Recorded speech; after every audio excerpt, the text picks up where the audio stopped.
So just a quick overview of the agenda. We're going to do a little bit of grounding together. And then we have an amazing volunteer from WAISN. Alex will be giving a Know Your Rights training. Directly after that, we will have a Q&A with an immigration lawyer from Libertad Law Group.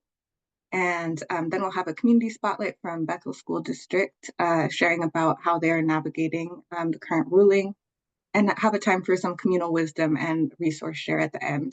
If any time throughout the training you have something to add, feel free to come off mute, raise your hand, put it in the chat. We really want to hear from y'all experts on the ground of what's going on and how we can potentially support.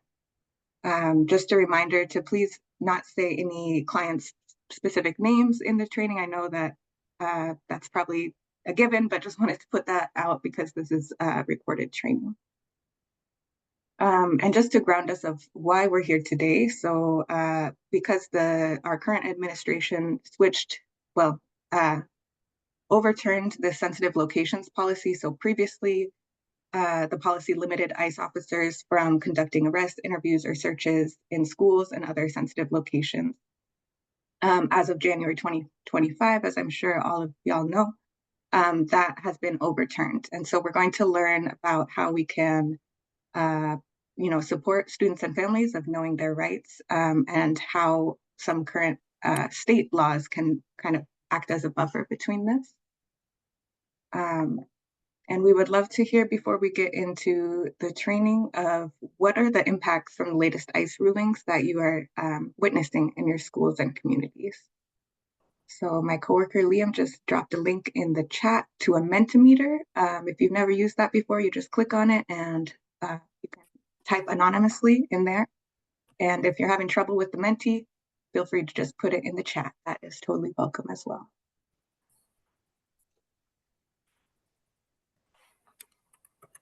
So we'll give a few moments for that to be filled out. And also, if anyone wants to come off mute and share that way, you're welcome to.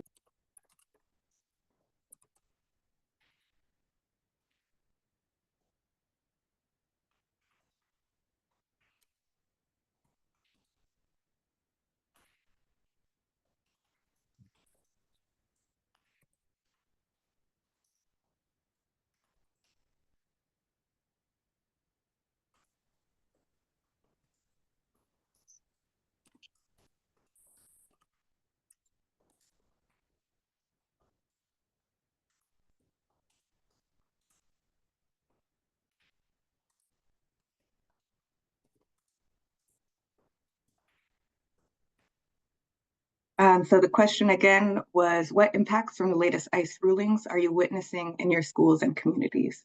So some that we've heard across the state are, students and families have really warranted fear of attending school. So in some districts are reporting a rise in absenteeism. I'm seeing in the chat, we're getting reports that people are fearful of showing up to receive services like food from food banks, for example. Okay, not everyone's picture's on. So this is the big one.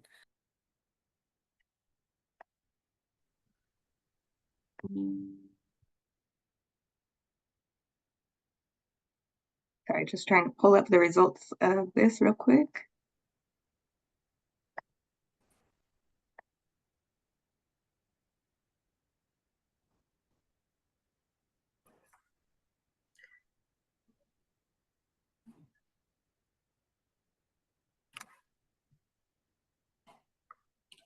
Okay.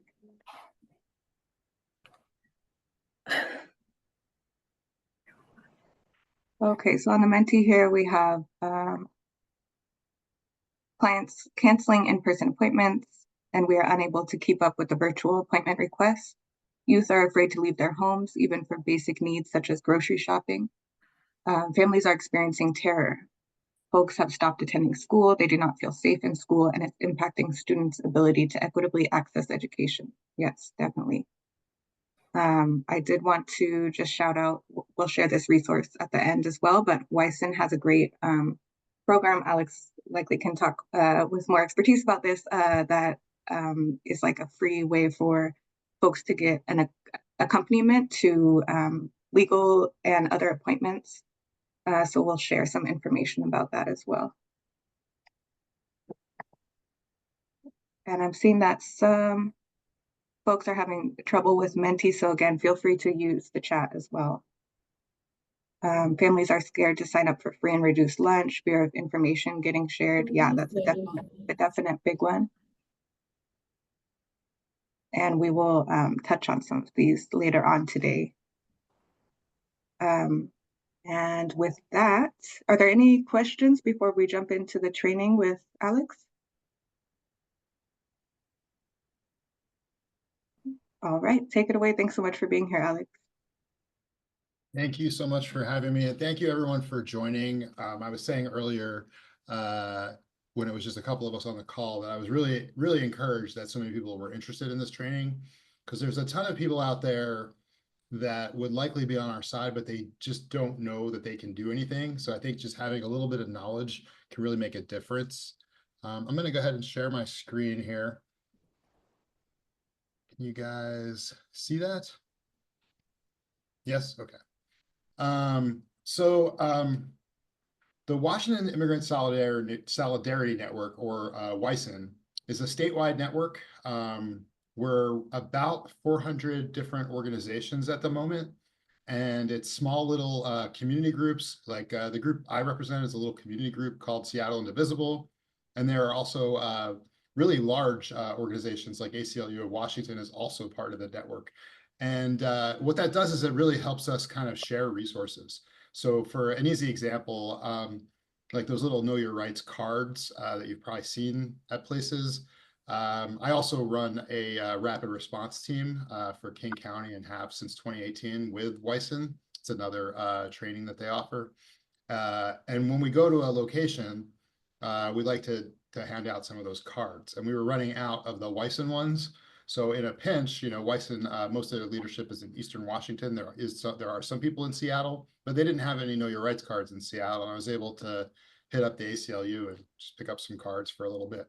So it really does help us just having that strength there as a network. So a little bit about me really quick and kind of what brings me to this work. Those pictures are both of me as a youth in New Jersey, and then at a friend's wedding acting like an idiot. And then those, they're my two sons in the middle, Smokey and the Bandit. And what brings me to this work is something that I wasn't sure of when I first started giving these kind of presentations. And I was trying to find like the in for why I do this. And it turns out, so I grew up, I'm Jewish, and I grew up in New Jersey, one of the only Jewish people in my towns. And when I was about 10 or 11 years old, in that kind of range, my parents decided to take me around to see a number of Holocaust survivors speak. And they wanted me to see them, you know, while they were still around. As I'm sure you know, there aren't very many left. I don't know if any of them are currently giving speeches anymore. But I remember, you know, you never know what's going to stick with you. And I remember they all kind of closed with almost exactly the same thing. And it wasn't like some sort of coordinated messaging campaign or anything like that. They just literally didn't want to see the horrors that they experienced perpetrated on anyone again. So they all kind of closed with the same thing, which was basically that the Holocaust was horrible. It will absolutely happen again. And it's up to you, the people that they were talking to, me included, to be the one standing in the way of whoever they're coming for. They may not be coming for Jews, they said. They could be coming for anyone, but it's up to you to stand in the way. So that kind of informs kind of what brings me here. Quick disclaimer, I'm not a lawyer, and this should not be considered legal advice. So the goals of this meeting are, we want to understand exactly how ICE is operating in our state. We want to make sure people know your rights as somebody who might be helping someone, as well as somebody who might be targeted. And from there, we're going to learn how what we can do to really help keep people safe. So the U.S. deportation machine is made up of a bunch of different government agencies. These are the agencies that can legally enforce immigration law. So at the top, you see Department of Homeland Security. That's like the umbrella organization above all these other ones. You'll see U.S. Customs and Border Protection, CBP. Those are the people you see at the border. TSA are the people you see at the airport. USCIS, most people think of them as a place where people can go to get naturalized, get work permits, things like that. They also have the ability and have lately been enforcing immigration law. ICE, Customs Enforcement, that's the one we're gonna talk about most. The Secret Service can enforce immigration law. And then just last week, they added the Bureau of Alcohol, Tobacco, and Firearms onto this list of, yes, we are in the Twilight Zone. As was mentioned earlier, the sanctuary in some of these places is no longer ICE policy. The reason I leave this slide in is it's important is that was just a policy. Sanctuary is anywhere people can feel safe. There are plenty of churches that are still offering sanctuary. And if people feel safe, you can offer sanctuary anywhere. So that's something that we can offer. It's not something that they can take away.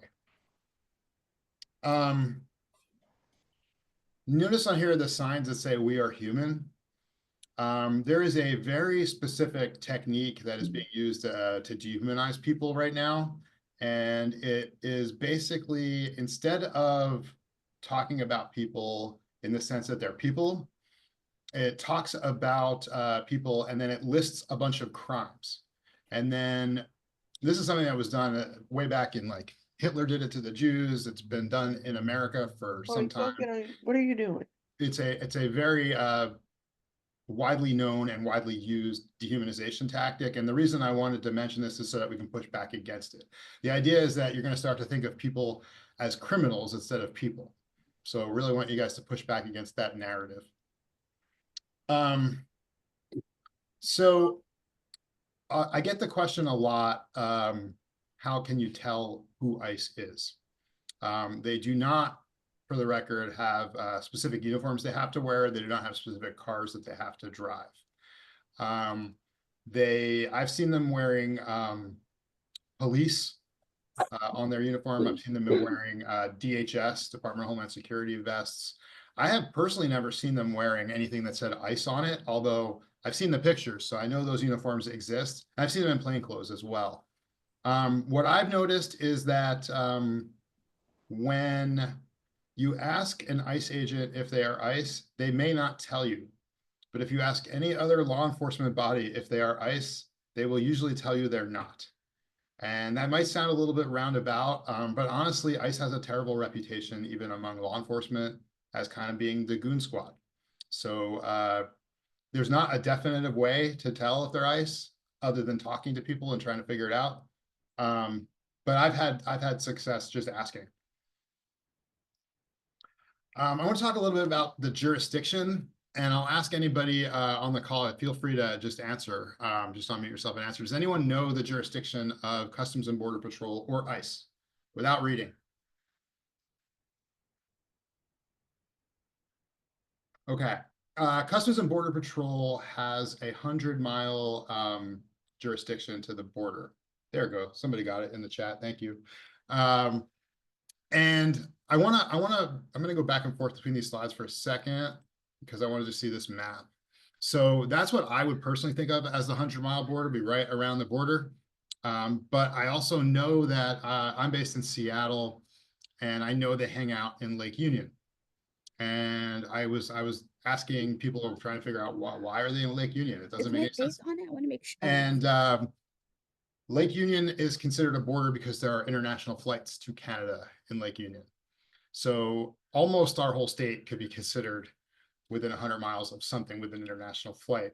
What I've noticed is they tend to stay 100 miles from the actual border that you would think of. And then they might be at various other locations, but I don't see them going out into Seattle. Does anybody know ICE's jurisdiction?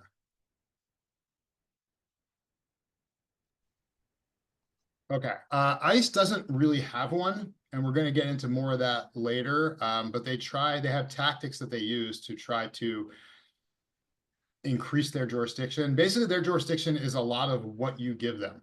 And they will ask for a lot. If you do not give it to them, they do not have a lot of authority, but I'll get into more specifics on that in a minute. I wanted to mention ICE has two main components. HSI stands for Homeland Security Investigations. ERO is mostly what I'm talking about. When I talk about ICE, that's Enforcement Removal Officers.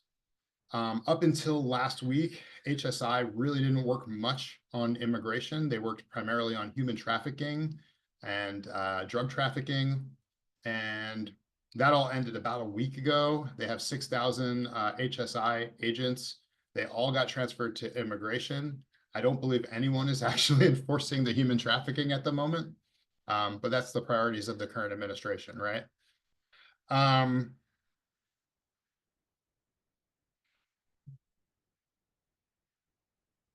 So Customs and Border Patrol, we're not going to talk about too much. I do want to mention, I do want to talk about them a little bit. They're much more, I want to say, law-abiding than ICE in general. They do stay to their 100-mile area. But in that 100-mile area, they have more powers than ICE. Like they don't need a suspicion to question somebody. If they're in their jurisdiction, they can do it. They could set up checkpoints and ask everyone their immigration status. That's totally legal, and they do that. You used to have one set up in Eastern Washington pretty regularly. I don't know of one currently operating in our state, but I've seen them down at the southern border as well. I also mentioned CBP a little bit because of the changes that are going on with ICE and nationally. You never know when they could decide they need more people on immigration. So we should know a little bit about them. So why do people migrate? All kinds of reasons. A lot of it has to do with U.S. foreign policy. Currently, right now, a lot of it has to do with climate change. A lot of it has to do with life, right? People move around. I moved from New Jersey to Seattle. Didn't think much about it. There are a lot of routes to get into America legally, but they're not always available to everyone. For example, in 2018, I went down to the southern border and I worked in El Paso with immigrants as well as in Juarez in Mexico. And I can honestly say there were, in 2018, for people in Juarez that were coming to America, most of them had walked from Central America, and there was literally no way to come in legally at that point. There wasn't, and I don't know that there's anything right now. So it's just, you know, when you hear a lot of people say, oh, they should do it the right way or this, there isn't always an option. One thing that I want to highlight is justice versus rights. So we all have constitutional rights, and anyone that's here has constitutional rights. But that doesn't always work out to justice, right? That's a whole other thing. And it's something that WAISN is fighting for, is actual justice, where people can have a decent quality of life, as opposed to just like certain rights. But the rights are really important. So we want to go over those rights. So the right to remain silent, that goes for anybody dealing with ICE in any capacity, whether you're being targeted by ICE or whether you're there trying to help somebody else being targeted. Specifically, if you notice the questions turned towards you, the right to remain silent is hugely important. You know, they always say anything can and will be used against you in a court of law. But what they don't say is it won't be used for you, ever. So if you ever think that you might be like they're switching to target you, just zip it. Say, I'm exercising my right to remain silent, period. One thing I want to mention, when you are exercising your right to remain silent, a lot of times they will continue asking you questions. They are allowed to do this. And a lot of people will think, well, I said I'm going to remain silent, but I can kind of nod or shake my head or whatever and kind of communicate a little bit. That's not remaining silent. Don't answer anything. Once you've decided that's what you want to do, make it very clear that that's what you want to do. So disclosing your immigration status, this is a little bit specific to Customs and Border Patrol, because they can ask anybody, right? Nobody has to answer, period. They can determine that they have reasonable suspicion of people that do not answer that question. But you don't have to answer, because you don't have to have anything. Everyone has the right to an attorney. However, immigration court is the one court in the US where if you cannot afford one, one will not be provided for you.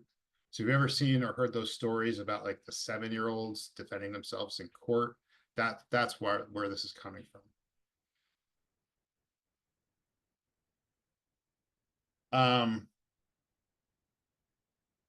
You have the right to a phone call. If you say you're calling a lawyer, they are not allowed to listen to your phone call.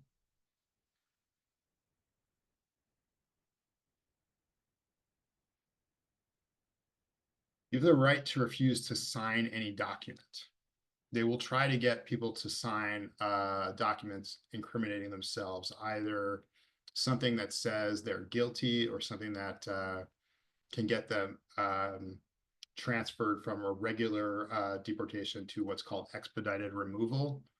Expedited removal is a practice that has existed for a while, but it was limited to, it's still limited to people that have been here less than 2 years, but it was also used to be limited to people that could be found at the border, essentially. The Trump administration is trying to take that nationwide, and in fact, currently it is in effect nationwide, although it's getting a lot of pushback. I know the ACLU has already sued about it. It is currently still in effect, but it will face legal hurdles. But it's very dangerous. Expedited removal, essentially, you don't get a court case. So in other words, if they pick somebody up in Seattle and they determine their expedited removal, then the first step is everybody goes to Tacoma Detention Center, but then there'd be no court case, no bond hearing, no chance to get out of that, no chance to prove your case, and then the next step would be expedited removal.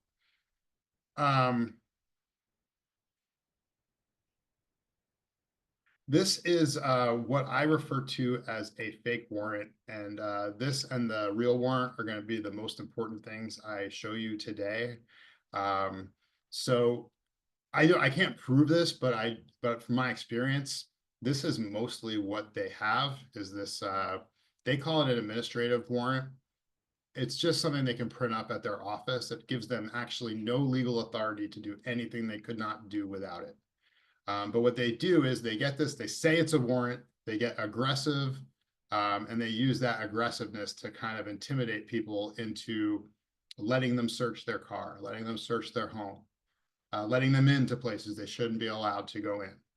So when you see this warrant, the proper response is, that's not a warrant.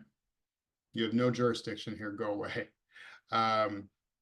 If you're in a public place, you're already kind of vulnerable, but if you're in a private place or in a home, you don't have to let them in with this warrant.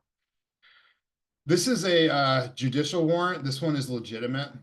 You're looking for a few things to determine, and I can go back and forth to the other one a couple times, but you're looking for the word court in the title.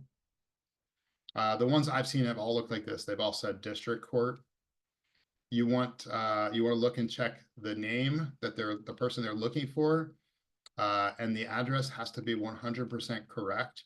If it's one letter off, this is not a valid warrant, and you don't have to give them access to anything.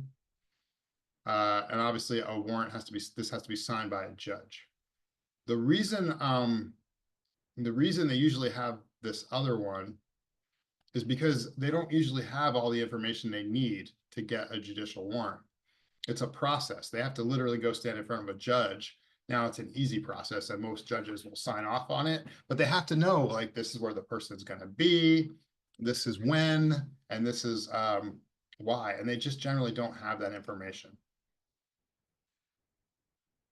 So again, you want to see it say court in the title, the correct name and address, and signed by a judge. And if there's anything wrong with that, it is the correct thing to say is it's not a valid warrant. I mentioned a private area or somebody's home. That gives you a lot of power with ICE because, like I said, they don't usually have a warrant. So what you want to take care to do is, if you're in a place that has, like, to give you an example, so right now with the change in policy, they could walk into the main area of any house of worship, right? The main area where everyone, because the doors are always open, and they could walk in. What they can't do is go into the back areas that are closed off. And you want to make sure that people know which areas are private. That way ICE can't claim, well, I thought that was a public area, right? So putting up signs saying this is a private area, employees only, telling visitors to check in with security or reception, just something that makes it clear it's a private area. So something you can all like check out at work or places you frequent. Do they have kind of decent signage? I see a question in the chat. If you're at school, the address on the warrant should be the school. Yes, if they're trying to, wherever they're trying to enter. Okay.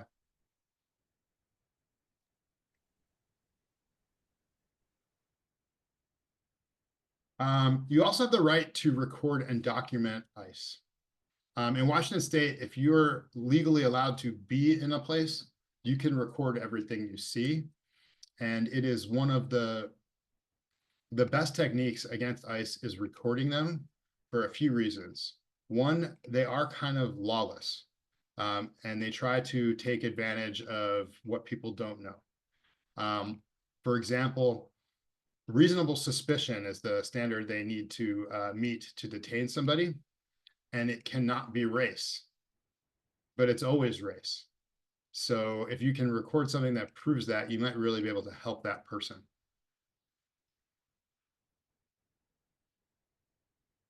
I see a question from Jordan. If you work for a school and somebody on the staff mistakenly allows ICE into the private area without a warrant, can you make them leave? It's a little bit tougher. I mean, I think the legal answer is yes, but I think the practical answer is probably not. If they were invited in, once they're invited in, they're kind of in already. I guess it depends how much damage they've done at that point. But I've seen it personally where I think the owner or somebody who's a representative of the school legally could do it. But I've also seen them say, well, it's too late. You've already let me in this far. I'm not going to leave. So I think that's against the law, but I've seen it. And my experience with ICE is they're not really that interested in following the law, but they are interested in not getting personally in trouble, which is why they don't like fudge the judges' signatures and stuff. And I think that's enough of a gray area they might be able to squeak through. So it is really important that the people at the school who are near the exits, like the office staff, whoever is in charge of letting people in kind of knows that, and that your school policy is to make them wait until somebody can verify that warrant is real.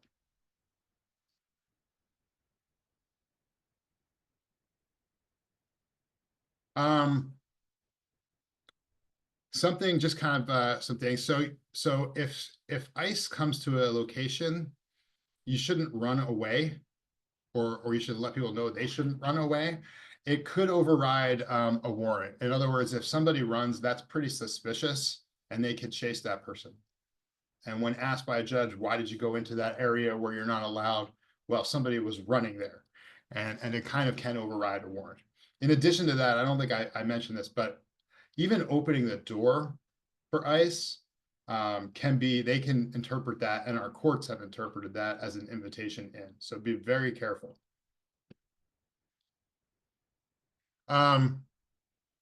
These are just some tips. So if you're choosing to remain silent, you should say that out loud once. Just say, hey, I'm choosing to exercise my right to remain silent. You can also hand it on a written card if there's like a language issue. But you want to communicate in some way that you're not just ignoring them, that you are responding, you're just choosing not to engage in that way. And yeah, don't do the nods or whatever. If you say you're going to remain silent, really don't answer anything.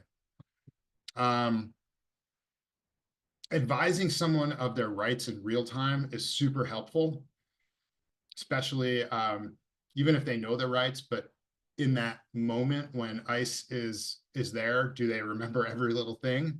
But you want to be very careful how you say things. For example, telling someone they have the right to remain silent is fine. Telling someone don't talk to ICE could definitely be construed as you obstructing that investigation, and you could be in legal trouble doing that. So you just want to frame it as I'm just reminding them of their rights, right?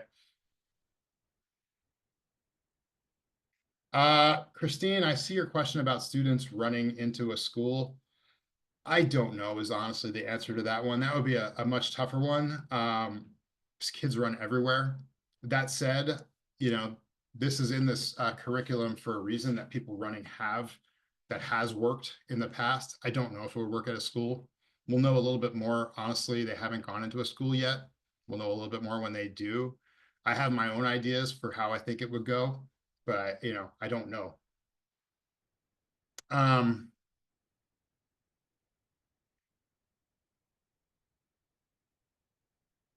So if ICE comes to someone's home, and this mostly goes for any kind of private residence, like I said, don't open the door.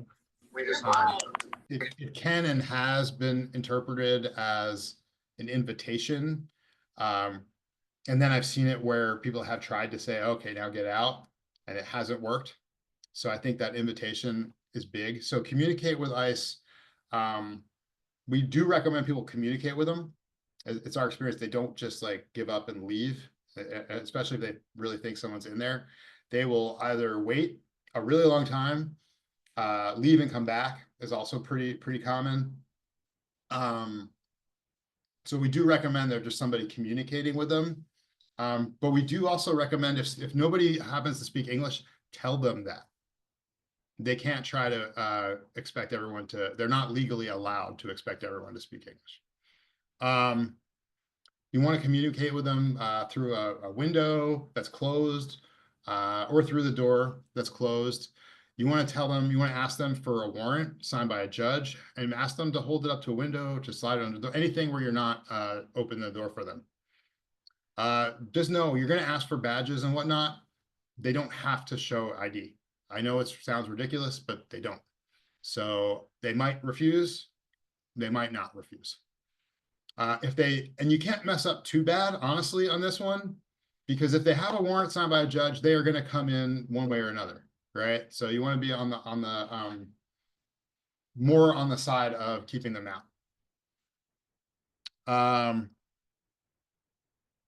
Take a picture of the document, that way, of the warrant.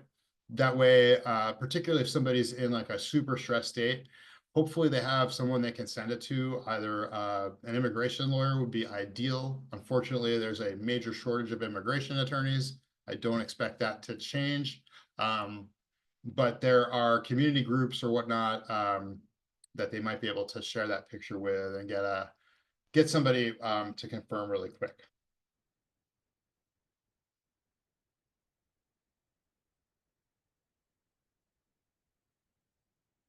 If they don't produce a warrant signed by a judge, keep the door closed, and you keep wanting to say whatever they're going to ask a lot of different ways to get in. I do not consent to your entry. Okay, if they're invited in, whatever they do afterwards is sort of legit, and if they're not invited in, it's not. And I would say videoing them or recording the whole time while stating that in case they do try to come in. If they do force their way in, make sure you get it on tape. You'll have a very good case. And keep stating over and I do not consent to entry of this premises or search of my car. That works for a car, a home. And I wish to speak to a lawyer. I'm going to catch up on a couple of the questions. So if students run in the school building, that gives ICE permission to enter the school. I think I already answered that one. I answered that with basically, I don't know. It could, but I don't know. The closed door does not work for deaf and deaf-blind people. Yeah, we'll have to get creative. I don't have a specific great answer for that, except not to open the door.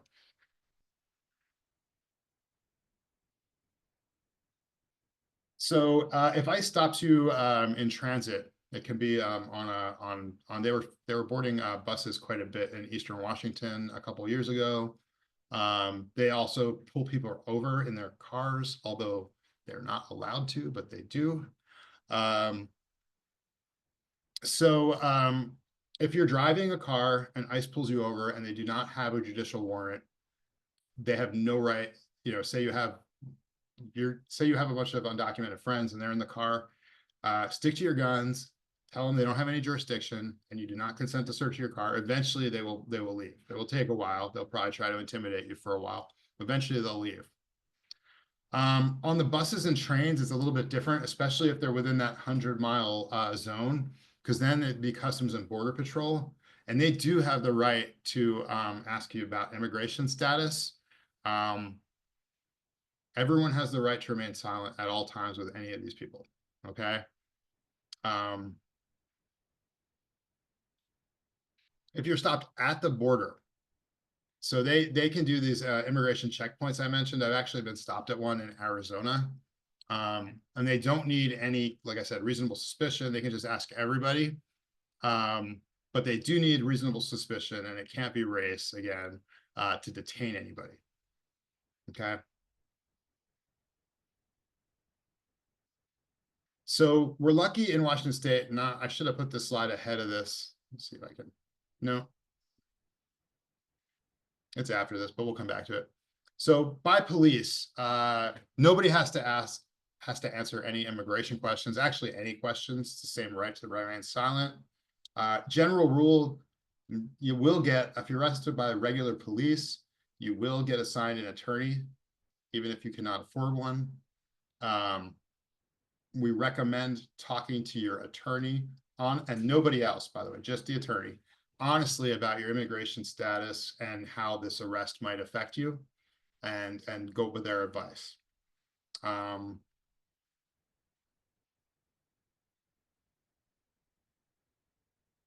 If you've been detained by ICE, you have a right to contact your consulate of whatever country.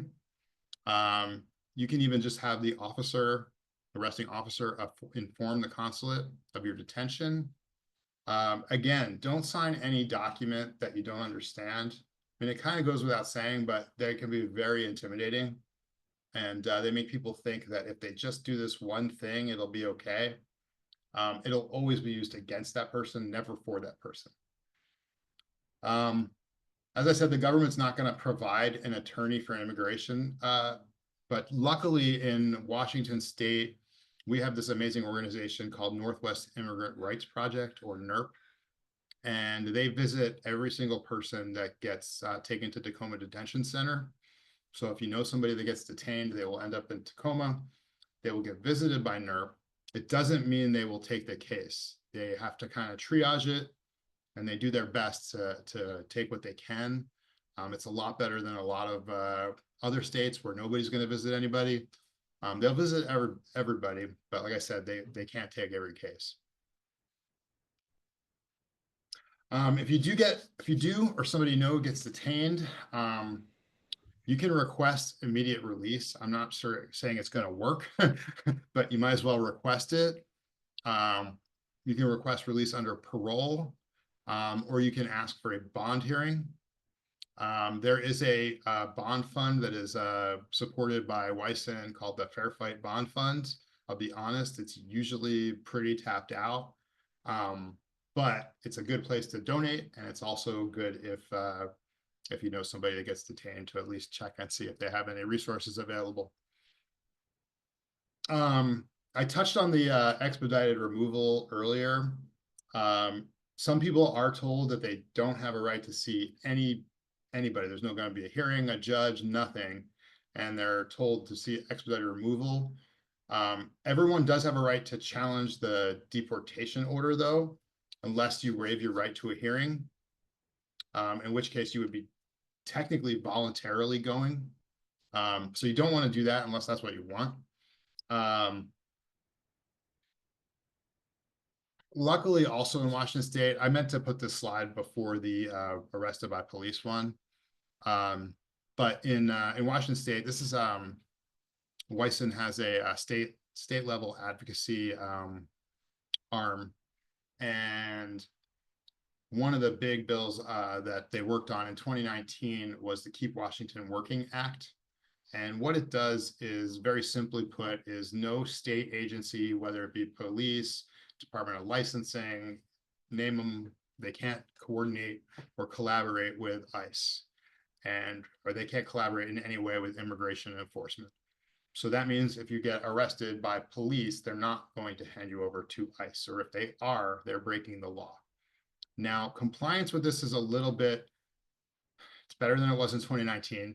There are a couple sheriffs in Eastern Washington that are openly saying they just won't care about this and won't follow it. But for the most part, if anybody hasn't been following it, it's kind of been, they were just doing business as usual. And when they were informed about it, most people did comply. An example is there was a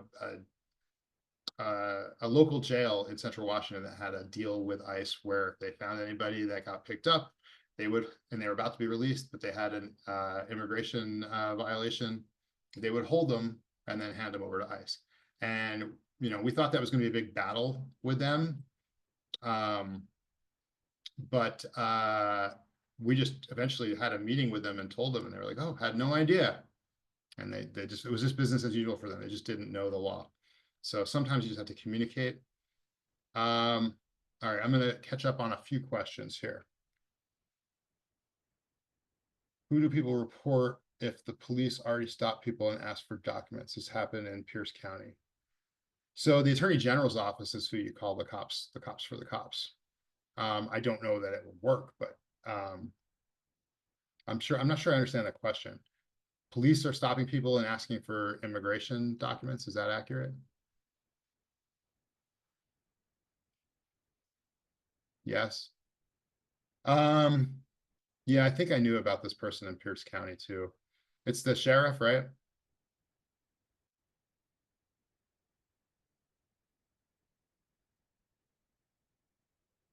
So I would say, all right, you're asking what should you do? I would recommend having a meeting. Start off, you know, there's no reason to start off with the big guns, but just ask for a meeting with whoever's the head of that law enforcement. Set up a meeting, tell them about the law. Like I said, maybe they just don't know about it. If they do know about it and they're flouting it, then I would call the AG's office.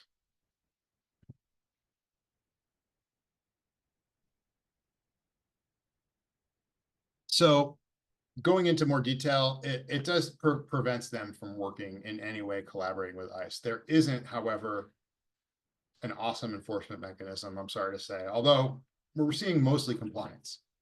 A few other ones, but mostly compliance. I really would start out with that meeting, and then if the meeting goes south, yeah, call the Attorney General's office and report them. Especially if they've got like public statements saying I'm not going to comply or something like that. Then it should be kind of, it'd be hard for them to enforce, but it'd be easy for them to lean on them a little bit, you know. So they can't hold anybody and hand them over to ICE. They can't notify ICE of anybody being released from custody. They can't deny anybody services, benefits, privileges, opportunities. You mentioned school lunches earlier was something people were afraid of. This makes it so that none of that can be handed over and coordinated to ICE in any way. There was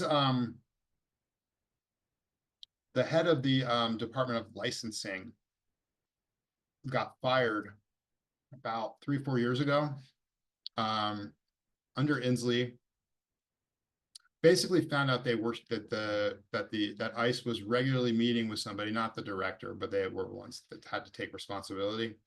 It was sort of one of those business as usual situations. They had been meeting with them regularly, getting all this inside info on people, and they found out.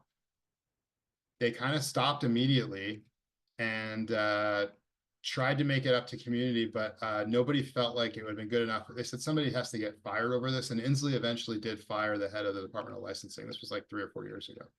So I guess that's our enforcement. Another one I just want to highlight really quick. Does Keep Washington Working apply if ICE has a warrant for someone detained by police? Yes, the police cannot hold someone. They can't coordinate in any way. So they shouldn't know about each other's warrants in theory.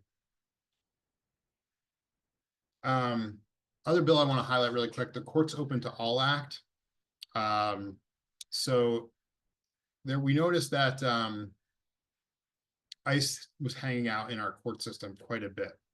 And our attorney general at the time, Bob Ferguson, wrote a letter to the state legislature endorsing this law, basically saying that as attorney general, I can't guarantee justice in the state of Washington if people are afraid to go to court. And really kind of helped push this bill over the finish line as an attorney general. And it's pretty important because a lot of people, you might just have a traffic ticket, or frankly, you might be a witness in somebody else's crime that you have nothing to do with. But if you're not going to show up in court, and I get why people wouldn't have wanted to, but now the courts are literally open to all, and they haven't had any issues as far as I know. They've actually followed this and not been messing with people at court. That kind of connects a little bit to we mentioned earlier the accompaniment program. That is a program. It's another training that WAISN offers. The local Seattle org that provides those accompaniments, which started out as courthouse accompaniments. Basically, it's just somebody that goes with people when they're afraid to go there, kind of maybe walks ahead of them. I haven't taken that training. I don't know exactly what they do, but kind of keeps an eye out. It started out as mainly courthouse accompaniments. Now it's anywhere. The Seattle organization that provides those accompaniments is the Jewish Coalition for Immigrant Justice. So it's a great resource. And if you know anybody that needs an accompaniment, that's the Seattle resource. I'm not 100% sure of the other ones. The rapid response teams are a little bit different. I run the King County rapid response team and have since 2018. And we show up when there's a nice action. We show up and we document, advise people of their rights in real time, and do what we can to help people. We use that info for two things. We use that info mainly in court to help the person being targeted, but also to kind of learn how ICE is behaving, how they change their tactics, and then we can make different recommendations on how best to protect people. So the way it works is you have a rapid response coordinator. That's a WAISN employee, and they have their hotline, which I'll get to a slide with that info for the hotline. Somebody calls the hotline who sees ICE. That rapid response coordinator gets that information, puts it into, we operate in a signal chat group, puts it into a chat, and usually one or two people go to check it out at first, just to see if it's ICE. Because I'll tell you right now, it was mentioned earlier that a lot of people are not showing up to things, that people are afraid to go to certain stores. I can also tell you it's manifesting in a lot of people seeing ICE everywhere. And it's not part of what we do is kind of rumor control, kind of put people's mind at ease. But it's clear to me that communities are very much on edge, and they have good reason to be. So I'm going to go very briefly through this, because if there is an incident, I think just knowing how to do the documentation can really help somebody. So the first person that is on scene becomes camera person 1. And once you've kind of sent the message back to your team that you've confirmed it's ICE, you're going to start filming with your phone. And you want to get, if you're camera person 1, you want to get as close as you can to the ICE agents while you still feel safe. Okay. And then, and you want to narrate what you're seeing as you're filming. It's just another form of evidence that can help somebody. The second person that comes in, the first thing you do is check in with the first person, make sure they're okay. Assuming they are, you become camera person 2. You're going to film the same exact thing they're filming, but from a much further distance, and you want to get that first person in your shot to protect them. Okay. You're also going to be narrating. The note taker is going to be notating every little thing they can think of. Whether it's license plates, a lot of the same stuff you're narrating. It's just another form of evidence that might be able to help that person. Then you've got the 2 community liaison, ICE liaison, and the lawyer. So the The lawyer is the dream. We actually do have an immigration attorney on my rapid response team, but I'll be honest, most do not. So the ICE liaison is going to communicate with ICE. The community liaison is going to communicate with the person they're targeting. And what you're going to be communicating is communicating their rights in real time. This is the hotline number. If anybody wanted it, 844-724-3737. And if you see ICE, you should call that number. If it's in Kane County, it'll get filtered down to my team. I'm looking to get more teams than one in Kane County, by the way. It's a lot of territory. These are just some tips around ICE. Try to stay calm. We recommend you're polite to ICE officers. Always remember you could make it worse for the person being targeted. Keep your hands visible to the officers at all times, right? Try not to get shot, right? If they ask you a question that you don't want to tell the truth about, it's much better to be silent than it is to lie to an officer. They can lie to us. We can't lie to them. Just remember that. Obviously, it's never sign anything. For people that do have maybe legal immigration status and have some documents, we recommend keeping them in a safe place and making digital copies. We also recommend everybody should kind of be prepared for whatever happens. And what I mean by that is like a deportation plan for everybody. So that means if you know you might end up somewhere, where exactly are you going to go, right? And if there's kids, where are they going to go? Just kind of have that prepared ahead of time. It might be a little bit, it might freak people out, but I think it's better to be prepared than not prepared. One tactic, it says remember your immigration number. Anybody that ends up in immigration detention is going to get an A number, it's called. It'll help track you throughout the system. The reason you need tracking throughout the system is we found that they move people around quite a bit, and it doesn't seem to make a lot of sense. There's even a lot of people that think that it's purposely to make it harder for people to find their families. I'm not sure, but it's definitely not helpful. So if you are at an immigration action and you think somebody's rights are violated, whether it's yours or somebody else's, if you can get it on film, get it on film. You can really help that person. If you can't get it on film, write everything down right after the event. Ideally, so whenever I have an ICE interaction, we do a debrief, ideally right afterwards, where essentially I'll get interrogated by my friends at WAISN, usually via Zoom.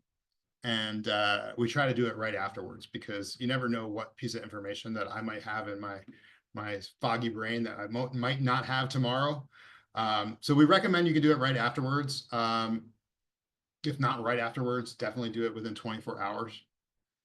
Any little piece of information, officers, badge numbers, car numbers, license plate numbers, anything you can think of. If there are witnesses, get contact information from them. Obviously, you can't make them give you the contact information, but you can ask for it.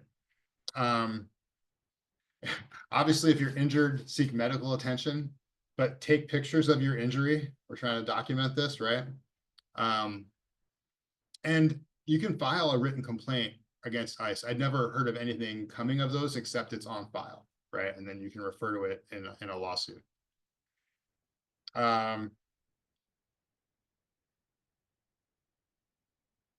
I see a couple questions. That's pretty much the presentation. Love to do some questions. I see, how do we join the rapid response team? Great question. I have some trainings coming up. It's more of a lot of this, but then more specifics on kind of what to do in a team situation. Not even like more legal stuff, but just, got to operate as a team, got to know how everyone else is going to react to stuff. So more just how we do stuff. I can let you guys know when I'm having my next one. I've got one coming up this weekend, but I'm pretty sure it's at capacity. I like to do them in person, just because I like to kind of, I feel like if you're not, I don't know, we're going to do all these things are going to happen in person. So gotta be willing to go to a meeting too. Do ICE agents wear body cameras? Good idea. Good question. No, they do not, and they're not required to.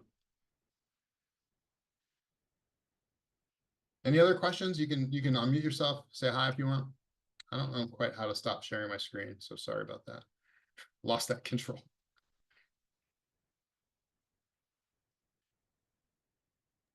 Alex, we had a question if you could share your slides after. Is it possible to email them to me?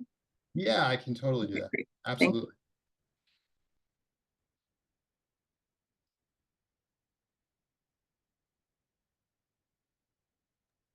All right. Well, I guess I will just say, oh, did you want to go? Go ahead. Oh, I just had a quick question for you. I was curious. I'm just wondering, what what is the likelihood of a judge signing a judicial warrant for an ICE officer to come into a school? And what would like a judge need in order to do that? So that's a tough question. If you hadn't put school, I would know that it's pretty easy for them to sign off. But it hasn't happened yet. I think my best guess is that if they go to a school, I think they will. I don't think they would have changed the rules unless they were going to do it. But I think they would probably go there for a specific person. I cover a little bit more of this in like rapid response stuff, but one of the reasons that we tell people don't open the door, etc., is if they come in for one person, in theory, once they're already in, they can grab a bunch of people, right? I don't think they would do that in a school. Like, I think it'd be a PR nightmare for them. I mean, so I guess to answer your question, I think they would have their I's dotted and their T's crossed before they went to the judge, and they would probably get it pretty easily. But I don't know, you know.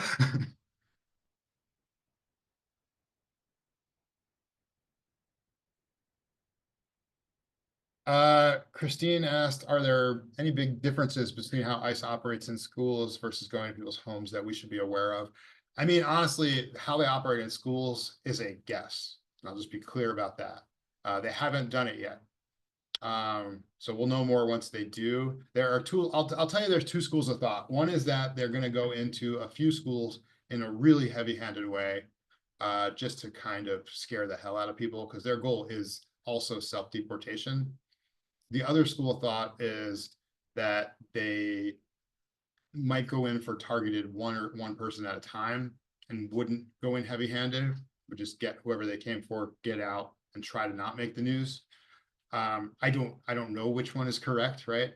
But as far as the legally how they would have to handle it are almost identical. So legally they would need that judicial warrant, and legally they could grab other people that were not on that warrant.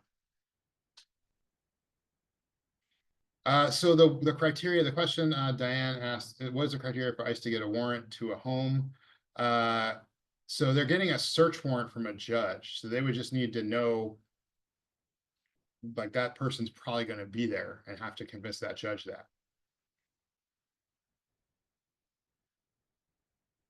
Have there been notable cases in the past in schools? I don't believe there's been any cases in schools yet, period, like any, notable or otherwise.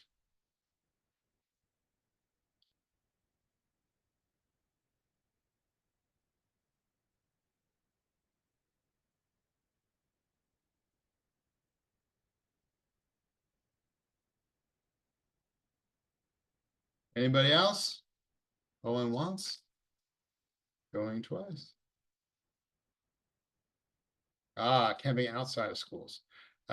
Christine said, do I have any recommendations about ICE camping outside school grounds across the street waiting for out of bus stops? Film them is my recommendation. That you can't stop them from being out in a public street. Film them.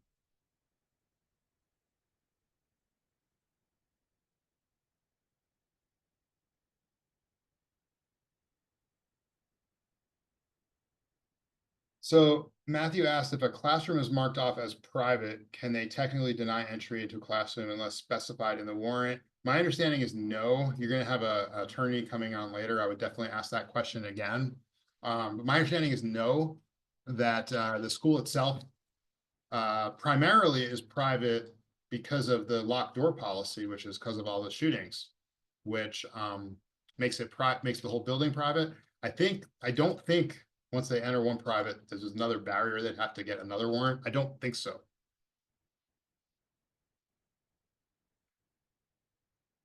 Diane said, is this information being provided directly to schools, and what is the best way to get this information to the public? Sorry, Diane, which information?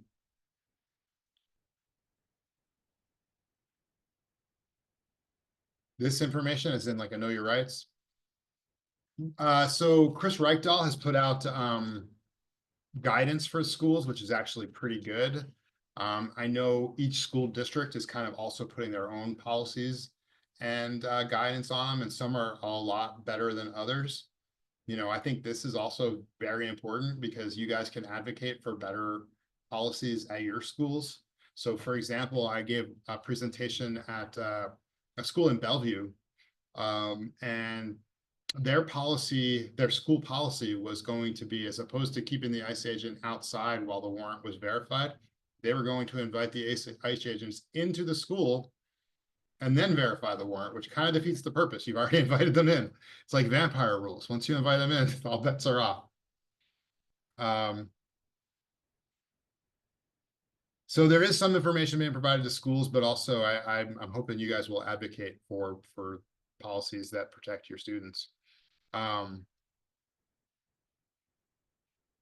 can you do if they're on a school campus in a parking lot? Not a lot, to be honest with you. Film them. If they're in a public area, they can be there. Technically, it is private property, so technically a representative of the school could kick them out, but they could just go, you know, across the street. Oh, and you put in there the resource guide. Awesome. Christine said, if ICE was let into the building, can I lock my classroom door and insist they don't have jurisdiction? If they have a warrant, then you would be obstructing.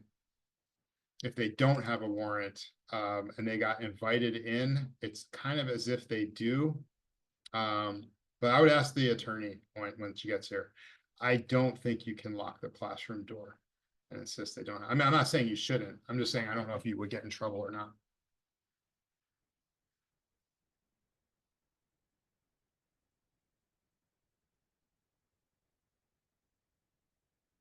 How do you request more trainings? Kayla's got my contact info.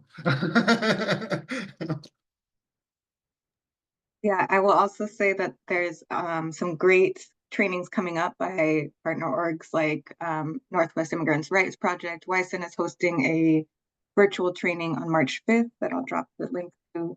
And we will be, and Utopia as well is doing a Know Your Rights training for families coming up tomorrow, I believe. So we will be sharing those in the follow-up email. Awesome. And for those of you that are interested in my rapid response team, give me a couple days or whatever, but I'll get some info to Kayla to send out to you guys for where you can sign up, and I'll keep you up to date for when the next training is going to be. Sound good? Awesome. Thank you so much, Alex. We appreciate you taking the time to do this. Yeah. Thank you all for wanting to do something to help keep people safe. Thank you. Oh, we have one more question before you hop off. Sorry. Sure. Matessa says, I'm interested in having you come to my organization at the YWCA, specifically concerned about the emergency shelter, which is very real. I have some guidance that I'll drop, but just curious if you have any answer to that.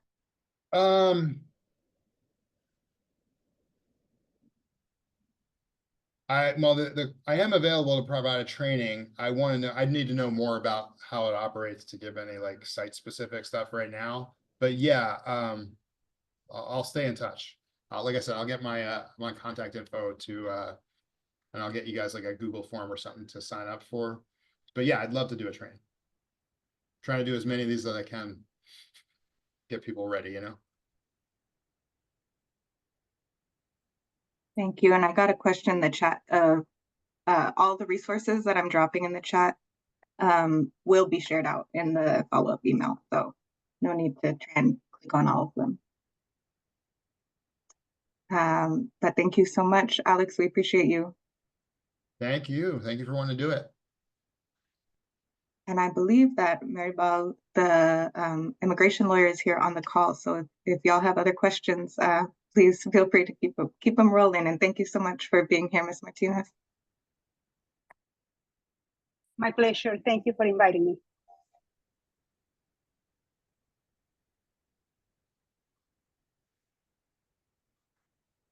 Maribel, just to kick us off while other folks are putting their questions in the chat, I was curious if you had any guidance on what was shared earlier about folks in, or the police, local police in Okanagan County, and one other are asking folks for their immigration documents, like stopping them.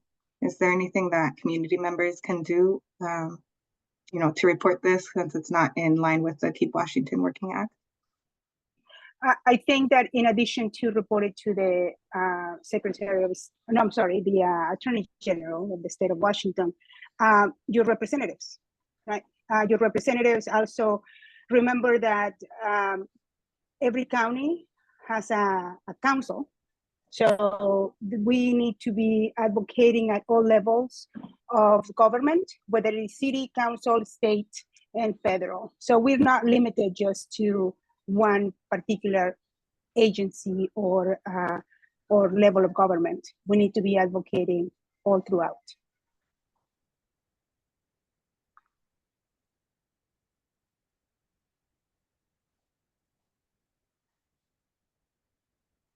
Lastly, also, there are internal complaints. For instance, if ICE officers are being overly aggressive or abusive or abusing their authority, there is a mechanism within ICE to file complaints against officers. You know, one of the things that we can do is keep registering our complaints, and if they have all these complaints that they need to process, that they need to work on, then maybe they have less resources to do some other things that may be more damaging.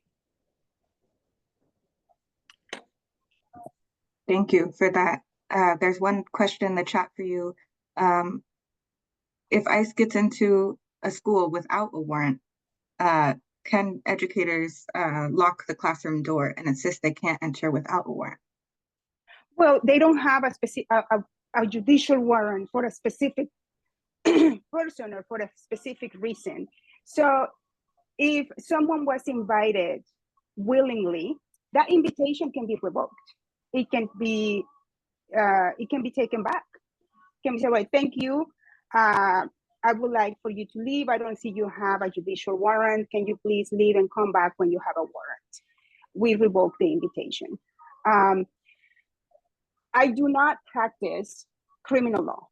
Immigration law, so far up until now, has been mostly administrative law. So a lot of the criminal provisions of the Immigration and Nationality Act have not been enforced widely within the territory of the United States.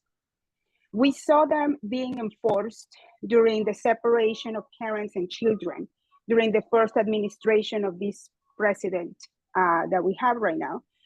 And people who have entered the United States without admission or being paroled without inspection can be charged with a criminal, can be charged criminally. And so that's how a lot of the children were separated at the border during the last administration, because the parents were being charged criminally. And then of course they are sent to a federal prison because this is federal law, and they could not take the children, their children with them. And so that's how the parents ended up in a federal facility, prison, while the children were left abandoned. There are new developments as of yesterday and today. You know, the federal government is now requesting and trying to push a registration scheme for anyone who's in the US, any immigrant who's had any application, which is weird because most people who have filed an application are already registered. But also they are floating around now criminal enforcement. So that is gonna change things a little bit. But again, ICE is another law enforcement agency, like FBI, like well, CIA doesn't, like FBI, the U.S. Marshals. ICE is another police force. So they have to follow the same rules. If they are going to charge someone criminally, they have to indict. If they are going to go and try to get someone out of their homes, they have to have a judicial warrant. And they have to go to district court, federal district court, to get that warrant. You will treat them the same as you will treat SPD if you were not allowing them to come in, King County Sheriff, Washington State Patrol. You will treat them the same. And then in the future, I will recommend to have a criminal defense attorney speak to the group as well. Thank you so much. There was one just clarification in the chat. So if a classroom is marked off as quote unquote private space, can entry technically be denied into the classroom unless specified in the warrant? That question you should be asking your the attorneys in the district. You should have an answer from the attorneys of the district, because I am not familiar with what's the level of privacy that a school has under the law. And then also under the law of the state of Washington, we have different protections because we have a federal constitution, we have a state constitution. So this question is more pertinent, and it should be directed at in-house counsel at the district level.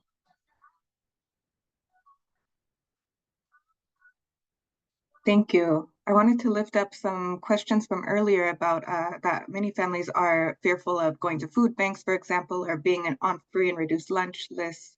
Can you provide any guidance that we might be able to share with families about that?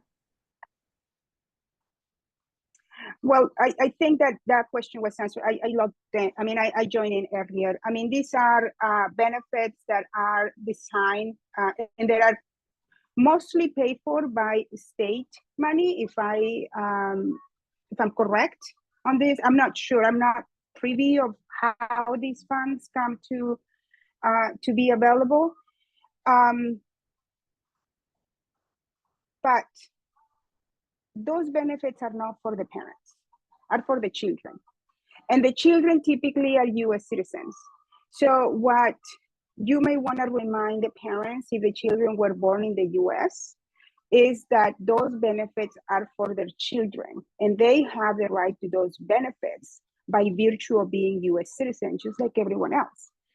For parents of children that are undocumented, I think that explaining how that information is private and is kept in the schools and is not shared, then that may ease their fears. You are the ones that have more information on how those funds are obtained, distributed, who qualifies, and how is that information managed. Is that something that stays at the district? Or even if it's sent to the federal government, does it go to an agency that shares information with ICE? I want to say that that's not the case, but I am losing all confidence in our federal government right now. Does that answer Definitely understandable. Yes, very understandable. We have another question for you in the chat that was asked earlier, but just, for your perspective of how likely or unlikely would it be for a judge to sign off on a warrant to search for someone or search for information at a school? Would a judicial warrant that lists the school be easy or difficult to obtain? I don't practice criminal defense, so I don't know. But I do know that within the criminal defense area, that's where our constitutional rights are the strongest, because our constitution was actually drafted to protect us from government interference. That's why we have the Sixth Amendment, the Fifth Amendment, protection against unreasonable search and seizure, so on and so forth. That's why we are afforded a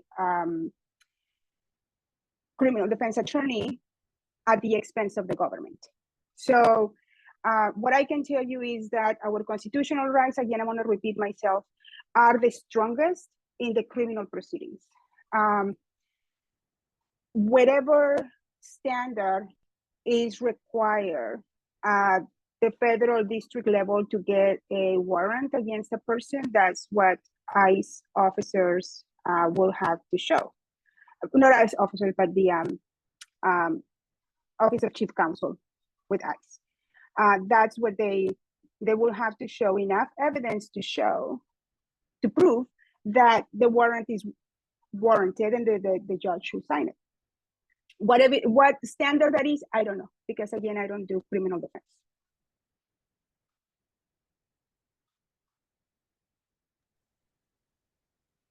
Thank you. We have one other question in the chat here. Libraries are public spaces, and I'm having a difficult time conceptualizing what we can do for families and children if ICE shows up. I know that ICE would need a warrant to make an arrest, but is there anything that you've seen that can be done in these type of public spaces? At a public library? Is that the question? Yes, I believe so. Well, they can walk in, right? The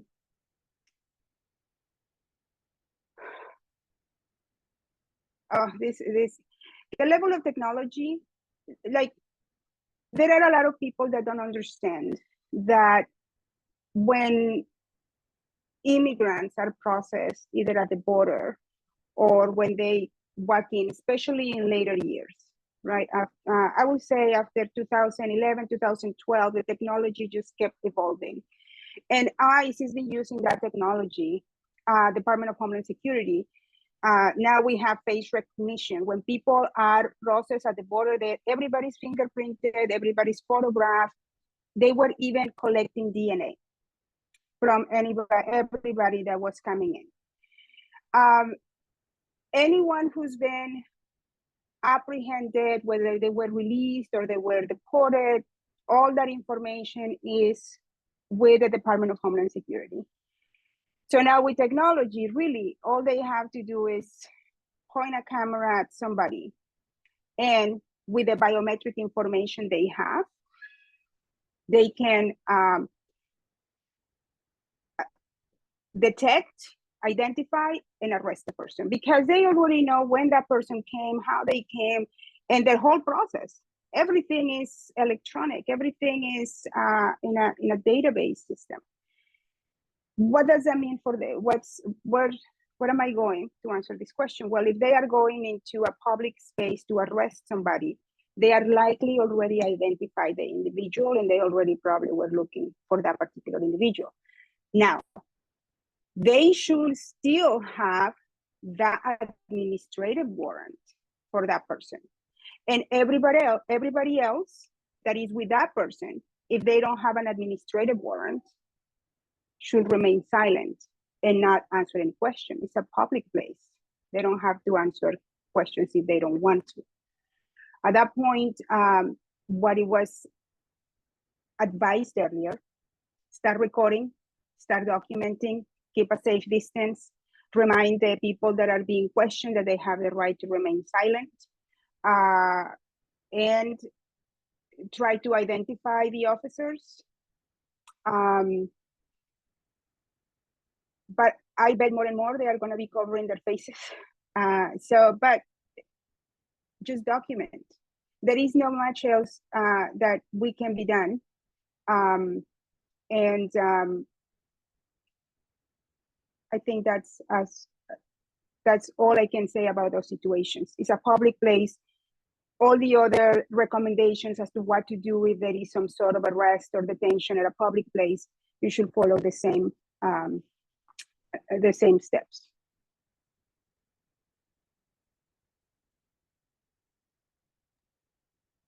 Thank you. And I think just to reiterate again that a preventative measure is to sharing know your rights information, trainings, flyers in multiple languages, which we'll link to, in the email I'll send afterwards. Because as Alex and I were talking before the call started, we have heard stories of, ICE unsuccessfully trying to detain folks because they are getting so well trained about knowing their rights. So, for example, a family in Wenatchee, I heard in a Northwest Immigrants Rights training the other day, an ICE officer came to their door, but the family had been through a Know Your Rights training, so they knew what to do, and that family subsequently was not detained or deported. And, you know, we're seeing ICE agents on TV saying, oh, these Know Your Rights trainings are making it so hard to arrest and detain folks because they know, you know, that their rights. So to just continue to share those resources as well. I know, and they are going to keep trying to erode those rights and take away those rights. That's why they are doing a different approach. And now they are requesting this registration and then making it unlawful and trying to intimidate people. Because yes, unfortunately, we have some provisions in the Immigration and Nationality Act that are very damaging for immigrants who are here, whether they are here with documentation or without documentation. And so they are going to try to enforce that. But we have to be, I think that the other thing, right, we tend to feel powerless, but we're not. The other thing that I would recommend is start sharing. There are the ACLU, NERP, they do a lot of litigation, but they're going to need resources. They're going to need money.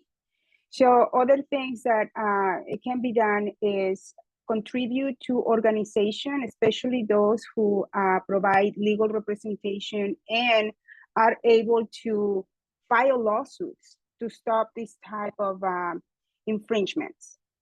The other thing that I wanted to, so please, if you can make donations to these organizations, I will beg you to please do. If you have the means or you have friends who have the means, just encourage them, because we're going to need resources to respond to these attacks in court in a systematic way.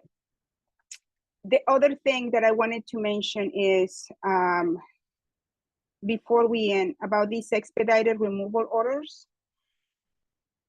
If someone is issuing expedited removal, if they have been in the country for less than 2 years, then really there is not much we can do unless they are afraid to go back to their country of origin. So this particular type of removal is a removal that is not subject to judicial review. So we cannot go to either immigration court or federal court to challenge this removal order. So it's very important that individuals, well, this goes for the Know Your Rights part of sessions, but the individuals, if they are issuing expedited removal, that they have a plan, that they express fear, if they have fear to return to their country of origin, and then try to get help right away. And then we are also seeing a lot of unlawful removals, people that are just removed without being afforded the rights that they have under our laws. To speak to an attorney, in a hearing with an immigration judge, telephone call, we are seeing a lot of, well, hopefully still not a lot, but some lawlessness from ICE agents. So we need to be aware of that as well. Thank you so much, and thank you for your work during these truly horrific times. We really appreciate you taking the time to come and share this information with us. I'm just going to open it up to the group. If there's any other final questions for Ms. Martinez?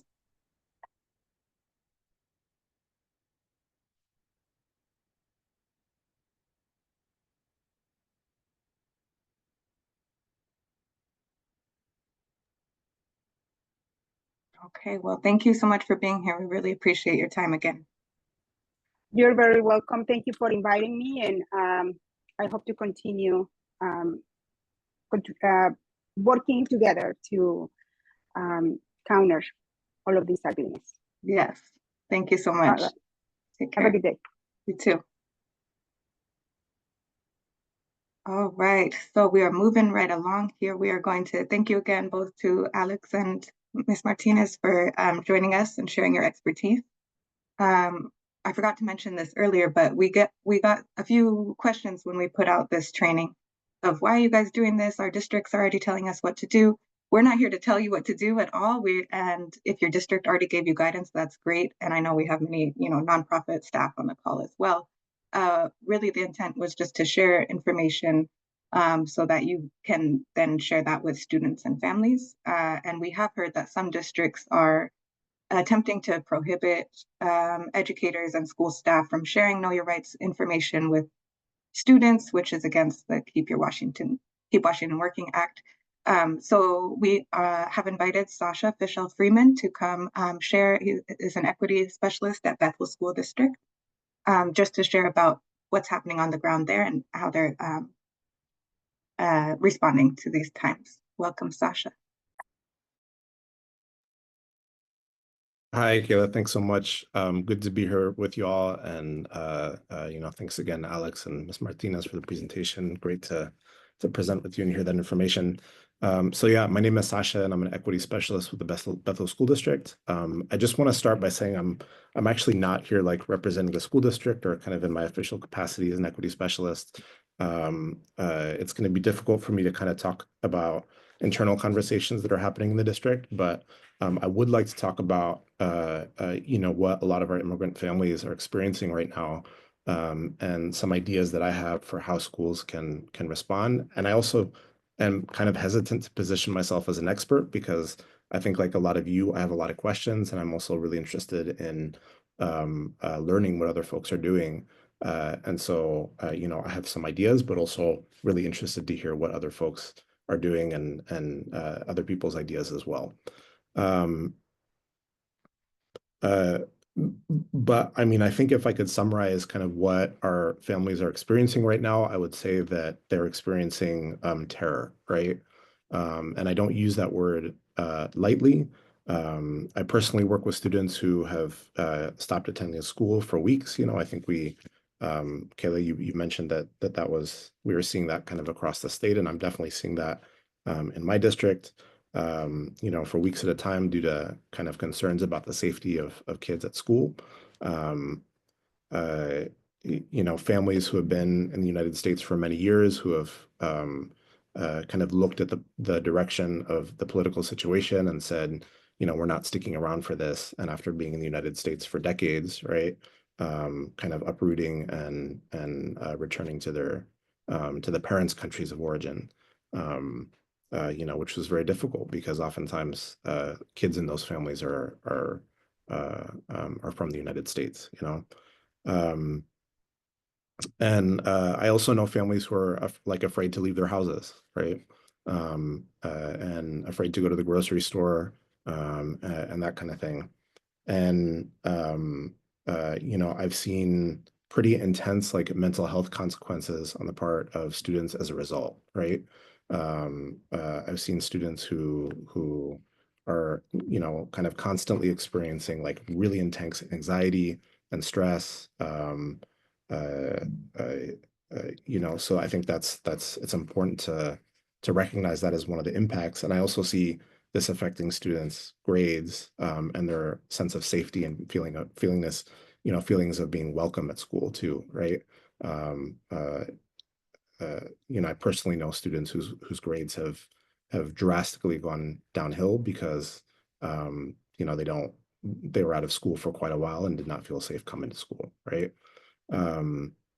So I think all of those things are important to mention, and I also think that there's things that we as schools can do to help our students and families feel safe. And I think that schools can host Know Your Rights trainings. I know that the trainings that we just heard from Alex is great, and I think it would be amazing if I believe there are some examples of schools doing that kind of stuff, and I think that's really important. It's a way of communicating to families that we see what you're going through, we value you. We care about you, and we want you to feel welcome and safe in our buildings and our schools. If schools are hesitant to host those Know Your Rights trainings themselves, then I also know that outside organizations can make use of school spaces, right? And that's a possibility, is that an outside organization could partner with an organization like WAISN or another group who does know your rights trainings, and do them in the school, even if it's not the district doing that themselves, right? I also know that there are kind of creative ways, because it's important to like communicate with families, but it's also important to have these conversations with students. Students are hyper intensely aware of the situation and of the impact that it could potentially have on their families, and they're thinking about it, right? And so, I think it's also important to have this conversation and teach students what their rights are. And there's ways of doing that in the classroom. I have a friend who is a reading intervention teacher with middle school students, right? And she told me a story about working with a little girl who was very resistant to kind of using any of the traditional learning to read material that they use. And so she went to the Know Your Rights material, and the student said like, oh, I want to learn that, like that's important for me and my family. And so that's how they've been learning how to read together, right? Is using Know Your Rights material. I also think that, if we think about like what is in the Know Your Rights material, essentially we're talking about a little bit like a civics lesson, right? We're learning about what's in the US Constitution, right? And we're learning about it in a way that applies to our own like lived realities, right? And so I think that there's room there for reviewing some of the Know Your Rights material in social studies classes and civics classes, right, with students. I know that, as was mentioned before, the Keep Washington Working Act kind of has some mandates for schools, right? And the Washington Attorney General published a guide for schools for how they can comply with and implement Keep Washington Working. And in that guide, there's a mandate for schools to adopt policy to limit allowing immigration enforcement into school. And there's also a model policy there that has some very specific language about, limiting immigration enforcement in schools, right? One of the things that's in that policy is that districts are required to provide Know Your Rights material and information and family planning documents on an annual basis to all families, right? And so I think that's important for folks to know, right? And then kind of finally, just like developing really robust plans in case ICE does show up to schools, I think that, and that includes like assuring that the first responders in schools, so like front office staff and campus safety, are prepared, that they kind of know what the plan is, that they are familiar with the policy, all the folks who are the face of the school, right? And then we need to communicate that there is a plan to families, right? Because if we don't do that, then folks are going to continue to feel unsafe, and it's really important for folks to know, right? We need to think about kind of what are the different possibilities for how ICE and immigration could show up at schools, right? Could that be potentially partnering with local police departments, right? And if that's the case, then we need to get on the forefront of that and be having conversations with the law enforcement agencies that we do partner with, to try to get a sense of their own kind of disposition about partnering with ICE and what they're willing and not willing to do, right? Get some assurances that they will not come into our schools in that capacity, right? And that they will not work on behalf of ICE in our schools. And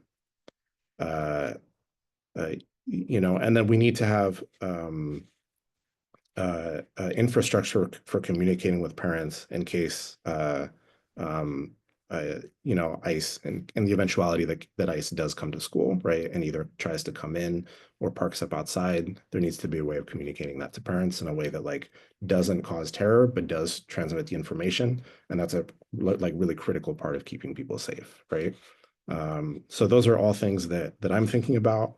And I know my time is limited. I just want to end by saying that I think it's really important that, when we have this conversation, that we be careful kind of not to frame the communities that we're talking about as kind of passive victims, right? Our immigrant communities are like beautiful, vibrant communities with, rich funds of knowledge and you know, who are, and there's really important, I think, examples of folks who are organizing around the state to kind of oppose what's going on and to keep their own communities safe, right? And so I think that when we're having this conversation, it's important to kind of frame both of these things, right? Talk about kind of the bigger political situation and how it's impacting folks, but also talk about and highlight people's agency, right? And so I'm really grateful for organizations like WAISN and WERP for doing the work that y'all do, because I think that's a really excellent example of that. And I know there's many others around the state. But I think I'll just leave it with there, and I'm really eager to continue the conversation with everyone. Thank you so much, Sascha. There's a question for you in the chat, and no pressure if you don't feel comfortable asking it or answering it. But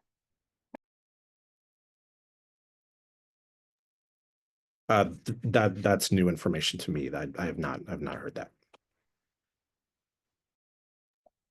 okay, that's great. We are, as Alex said, there's like a lot of you know, well-intentioned rumors out there of like, oh, I think that ICE might have been here or there. I know that's happened a lot in Seattle public schools, and so Alex, I see you shaking your head. No, absolutely. No, I'm agreeing. I would have been very surprised to hear somebody confirm that ICE had been in a school in our state, and I wouldn't have known about it, honestly. So I saw that question. I was a little bit nervous. I just wanted to also touch on Sascha, something you mentioned about organizing these in schools. So I've done a number of these trainings in person in schools, but none of them were official school events. And I know for a fact, you know, let's be real, there are a lot of parents that are on opposing Zoom calls, you know. So I know for a fact there was one set up in Snohomish County, and it was very public, and they had enough like kind of blowback from their local community on the other side of this issue that they ended up having to cancel it. So I'm all for organizing it. Definitely do it, but definitely just go eyes wide open. That's great. Thank you. Appreciate that.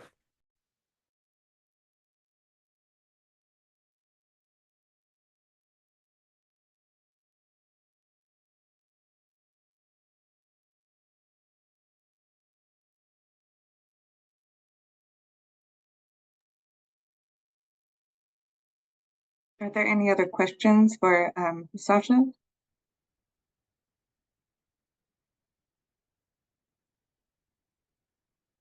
Or ways that your own communities have been responding? I think, you know, since on the call, I believe there's mostly folks who work at nonprofits. So please feel free to reach out to your districts. You know, most, if not all, districts have at least one, you know, legal team or person who handles legal business for the district.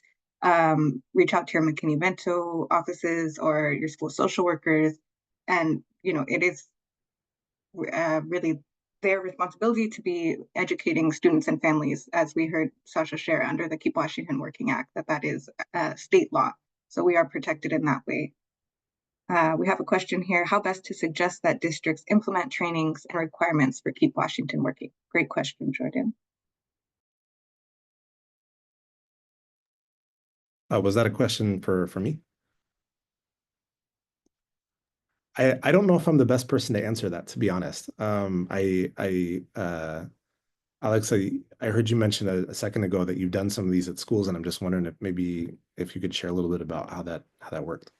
I mean, so the trainings, I mean, honestly, so I've had a couple organized, mostly just by teachers. That's how we met Kayla.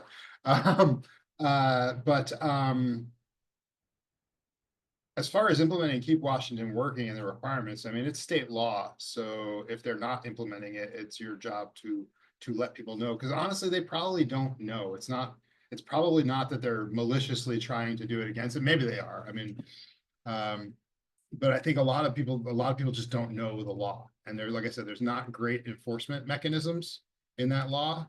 But if you know it and you present it to your school district, I would imagine that they would have to follow it. It's state law. As far as the trainings, it's a little more, it's a little tougher. Like I said, there's going to be people that are very opposed to these trainings. Tom Holman on TV was saying these things are criminal. right? It's teaching people how to evade law enforcement. That's not true. Knowing their rights is not evading law enforcement. If you can't do law enforcement without violating people's rights, then you're the problem. But yeah, how best to, I think just knowing Keep Washington Working, knowing what the requirements are, looking at your school district's plan. I would imagine they've all had guidance since ICE changed their rule. Like I said, some guidance is pretty good. I've seen the Seattle public school guidance, it's very good. And I've seen the Bellevue public school guidance and it's terrible. So I think looking at what your school's guidance is and advocating for, at the minimum, that they're following Keep Washington Working, but ideally that, frankly, that they're making ICE stay out of the school until the warrant is verified is like the biggest component. Don't think you can invite them in and then verify the warrant. It's a little late and they're already there. So I wish I had better info.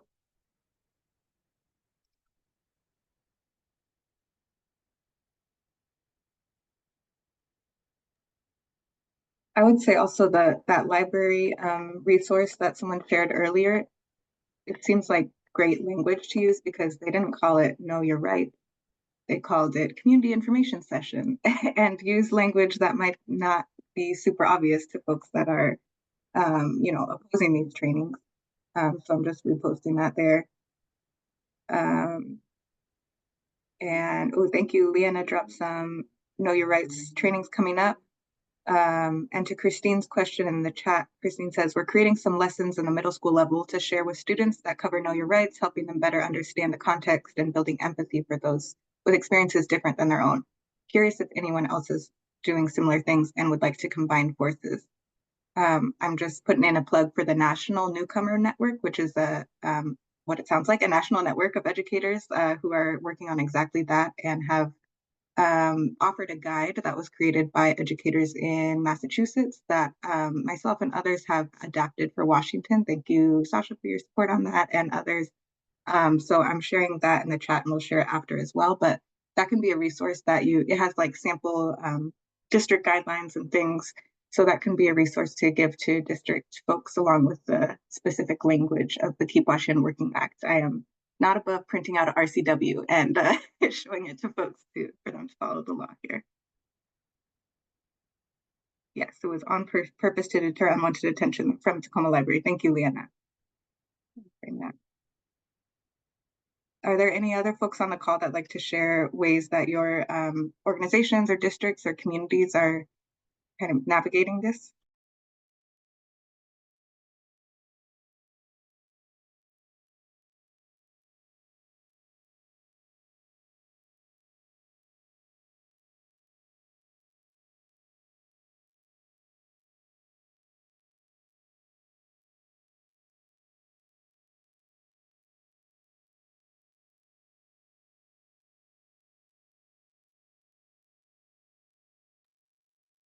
I'm dropping a Mentimeter in the chat that is want to answer that question anonymously. Again, the question is, how are your communities preparing for the possibility of ICE presence in schools or shelters?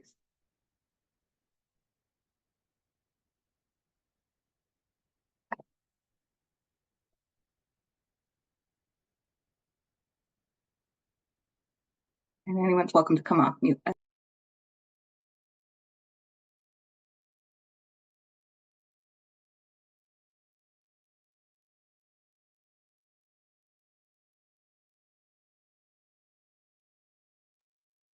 As folks are, here we go. Here's someone in the chat that says, our immigration lawyers at Entre Hermanos, which is a great local organization, has been holding community knowledge sessions at our offices after hours. Thank you, Matthew, for sharing. And are those open to the public, or how can folks find out more information about those?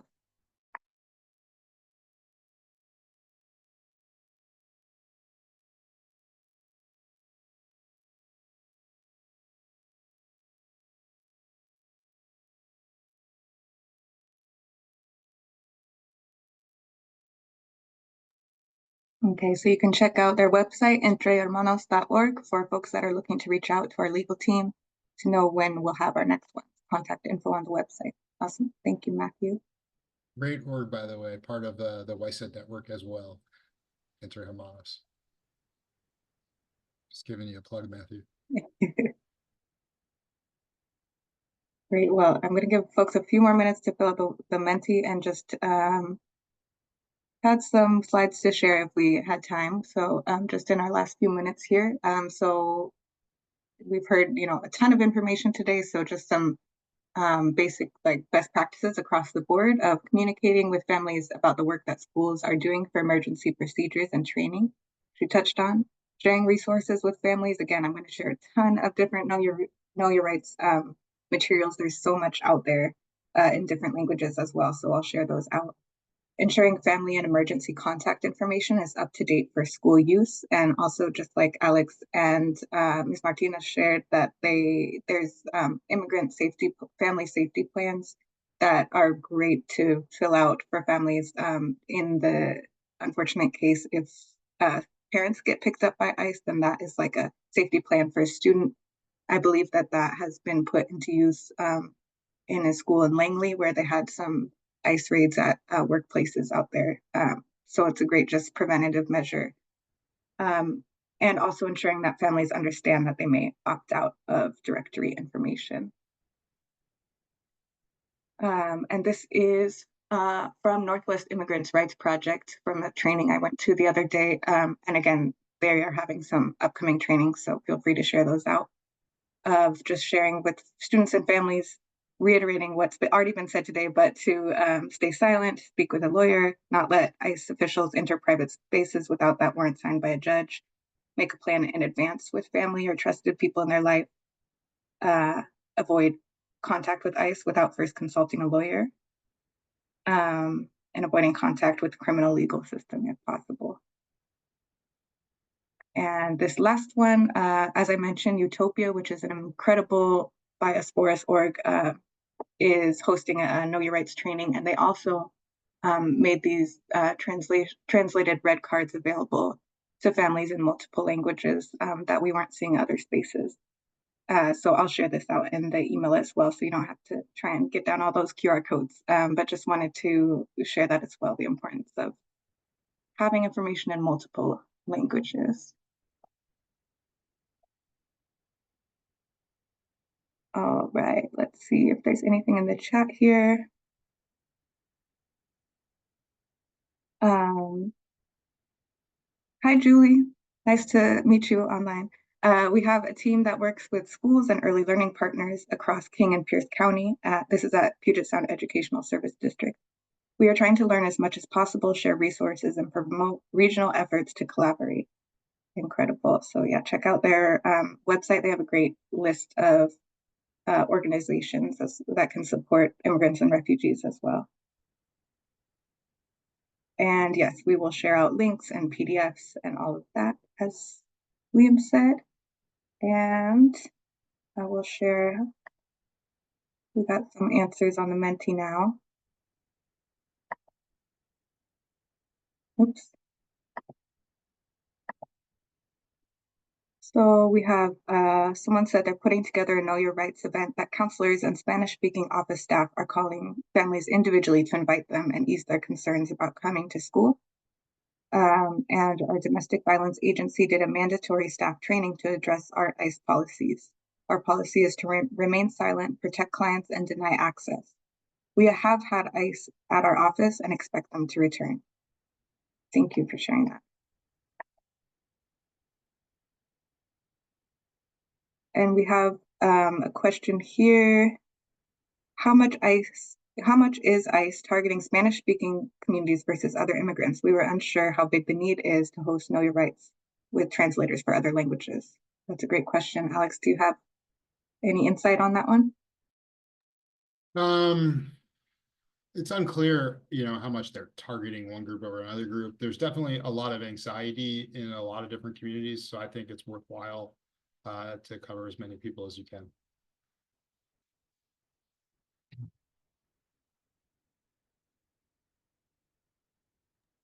And I believe at the Utopia training, there will be other languages offered. Let me see if it says on the link here.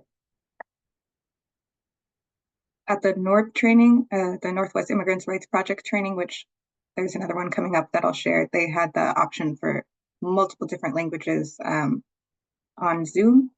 Sometimes technology can be used for good, so that's a place to send students and families as well. It was specifically for students and families, that one.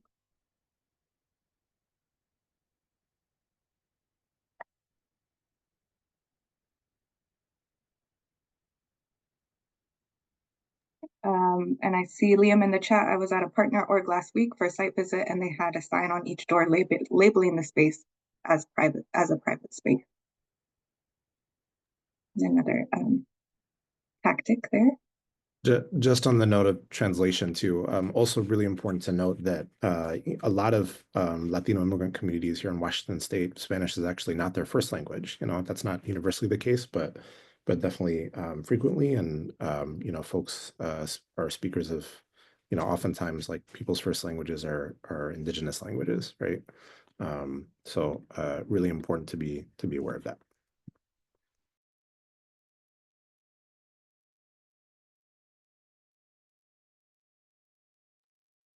Thank you, Sascha. And on that note, I'll share that incredible org that you shared with me. It's based in Oregon, called Pueblo Unido.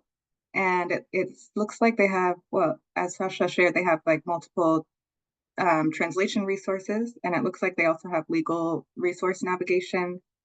And they specifically support family members of folks detained in the Northwest ICE Processing Center in Tacoma.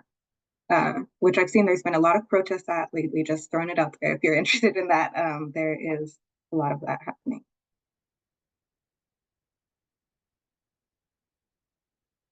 Anyone else have any tactics that they'd like to share, you know, wisdom, or any last questions?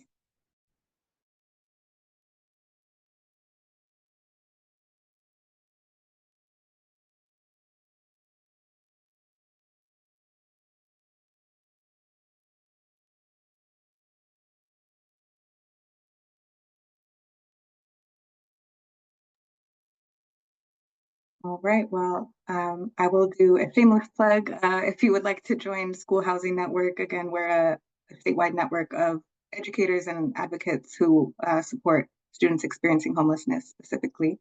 And we host monthly meetings with different training, like bring in different subject matter experts, etc. So just a space to, again, tap into that communal wisdom across the state. But thank you all so much for joining us this morning and for all the work that you do day in and day out. I know it is exhausting, especially in these times. So thank you so much for all that you do. And again, you can expect an email from me perhaps tomorrow, depending on when I get slides from Alex. And then I will. You should have them, by the way.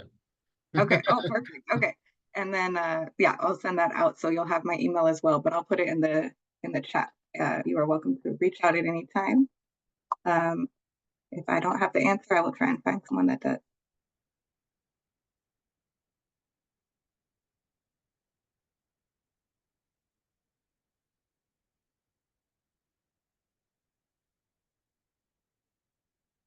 All right. Thank you so much, everybody. Have a great day. Thank you, Alex.